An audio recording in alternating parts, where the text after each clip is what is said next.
Vampire breath. Two friends, Freddie Martinez and Kara Simonetti, guess R.L. Stine is trying to be more diverse with his characters, are tough. They're so tough, they actually like it when their teacher squeaks the chalk on a chalkboard. But they're not so tough when they find a tunnel in Freddy's basement that leads them to a chamber that's empty save for a coffin. Inside the coffin, they find nothing except a blue bottle of something called vampire breath. They drop it to the floor where the bottle releases a green, foul-smelling mist into the room. When it dissipates, the pair sees a body has appeared in the coffin. A vampire. You know, it's about time we had a vampire story. Stine has already covered a few of the big ones, werewolves, mummies, but no vampires. Hopefully this means we'll get a Frankenstein story at some point, but I digress. So the vampire chases the kids back down the tunnel and goes in for the kill when, whoops, he's lost his fangs. Now how the hell do you lose your fangs? What are they, dentures? The vampire says he needs the vampire breath to go back in time to when he had fangs. Yes, vampire breath pretty much fulfills the role of blood in this book.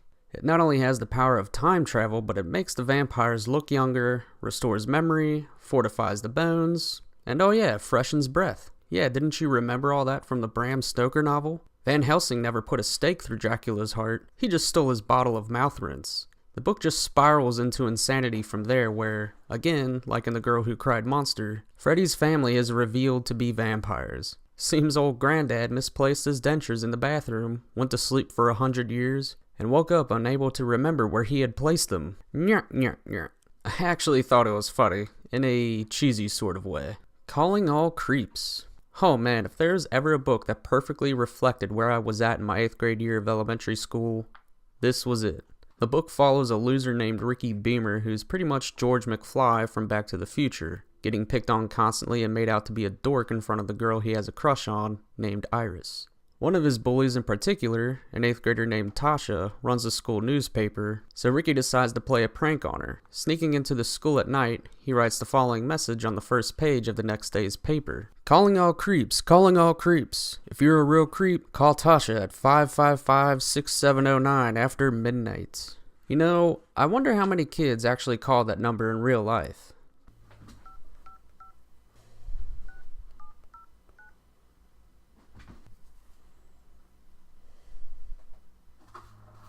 Directory assistance.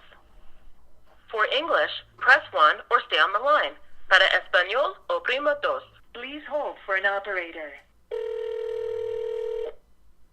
Damn, looks like it's no longer available.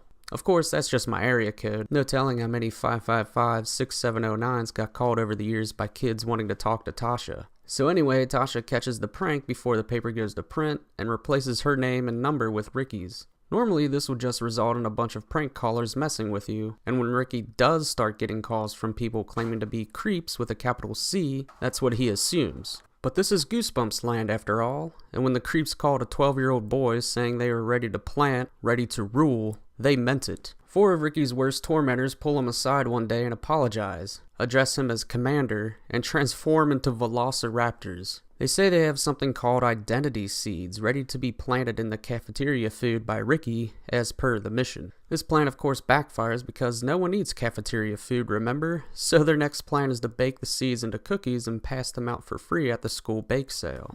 At the sale, Ricky tries to warn everyone against consuming them, but they all make fun of him and generally act like huge dicks. So then one of the creeps, Brenda, says, "Ignore their chanting.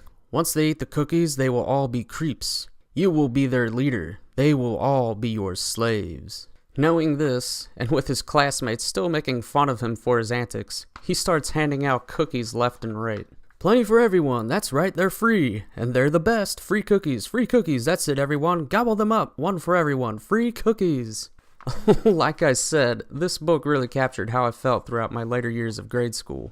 If I had ever come across some identity seeds back then, affording me the chance to become the most popular kid in school, and not have to worry about making it through one goddamn day without being harassed, you bet your ass I'd have done the same thing as Ricky.